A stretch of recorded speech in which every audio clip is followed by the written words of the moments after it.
Welcome to Chapter 7. We're going to talk about our storage devices, things that we can attach externally, internally, that store data. Storage or secondary memory, or even external memory. This is all types of storage that we have, and they're measured by the capacity. It's the number of bytes or storage medium that it can hold. So if you see there on the image, there's a whole bunch of different types of storage, secondary memory, external memory, and this is kind of what we're going to go over in this chapter.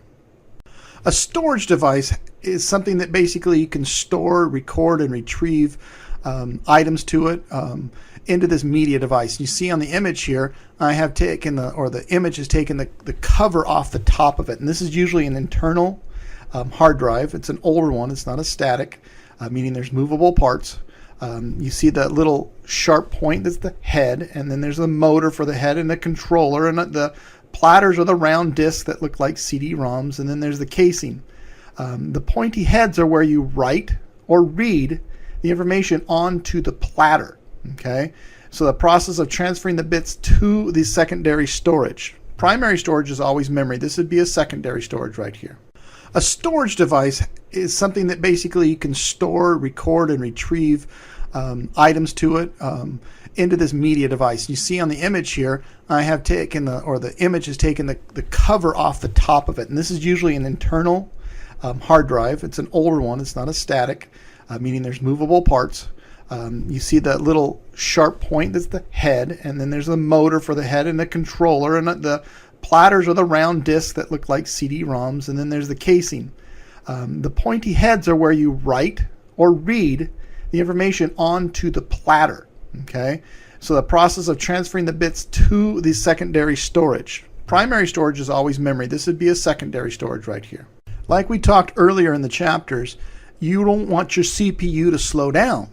So memory has to be fast because it feeds the CPU. So if the memory can't feed the CPU, everything slows down. Same with your secondary storage or your storage devices. You want them to be fast. You know, it's measured in access time. Okay, the amount of time it takes to store a device or to locate the item or to find it. The time required to deliver the information to the memory. That is described as your access time, which we want it to be high.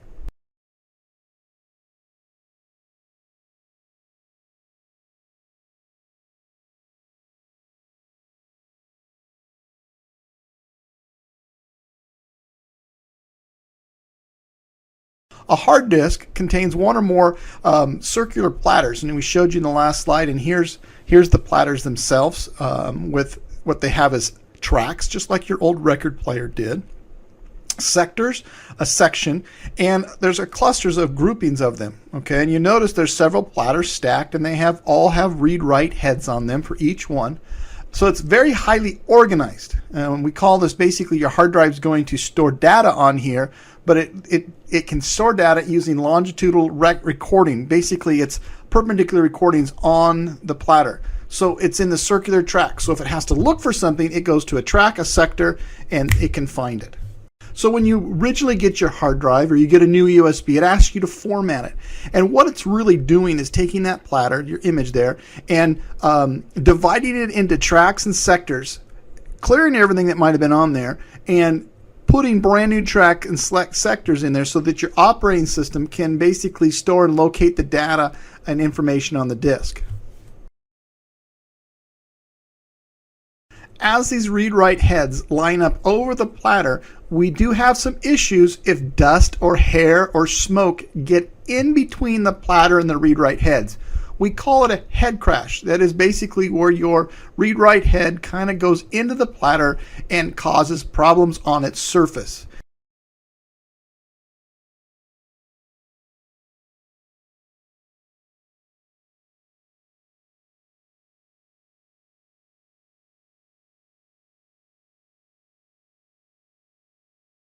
An internal hard drive is kind of the examples that we've been showing you all along. It's a secondary storage. It's usually inside your computer and sealed. A removable hard drive kind of sits in the front of the CPU and allows you to take out the hard drive and put more in.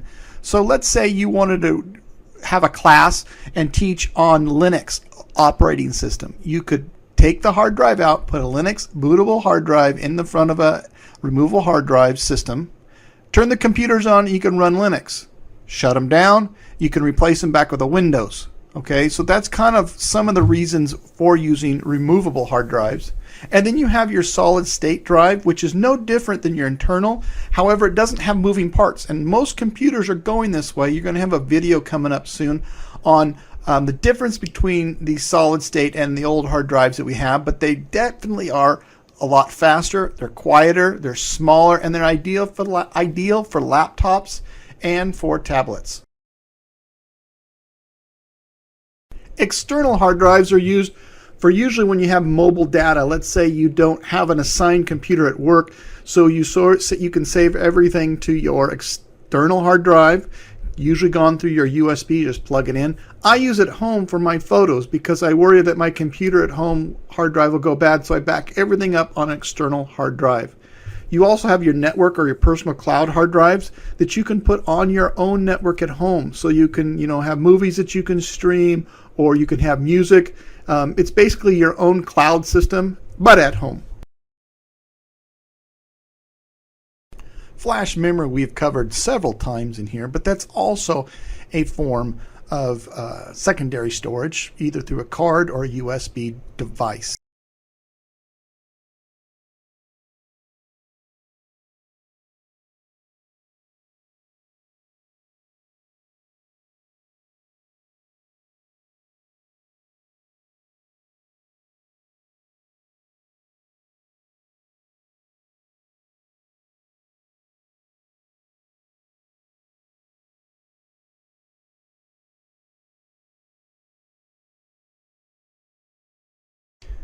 Cloud storage is another type of a secondary storage, allowing you to back up. We have a lot of services, Box, Dropbox, Cloud, Apple has them, Amazon has them, you name it. Walmart's getting ready to come out. It's basically a place where you can store your data, your files, and coming soon, even your applications.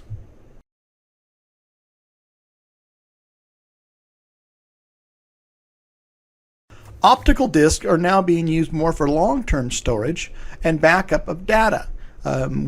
It's created by burning pits into reflective surface, and basically either shines back a 0 if it actually does not reflect coating. The reflective coating does not shine back, or a 1 if it does, and that's how it's created. Used to be in all computers. A lot of computers don't have CD-ROMs anymore or optical discs, but we still use them for backup purposes.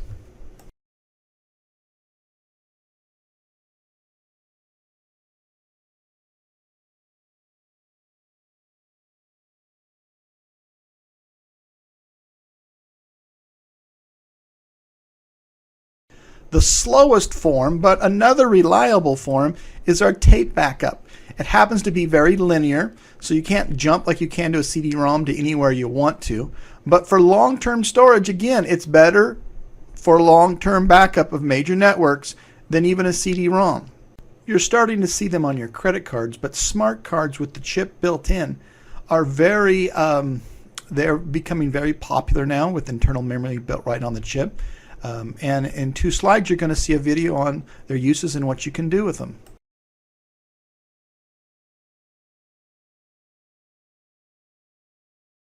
Mainly you see these in large libraries, but there's microfiche and microfilm, and what it does is allows you to archive usually newspapers, catalogs, and other documents.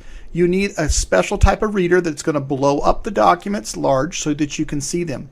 It's a nice way for, again, probably the best for extended storage of information. The only problem is you have to have some type of a special reader that allow you to read it.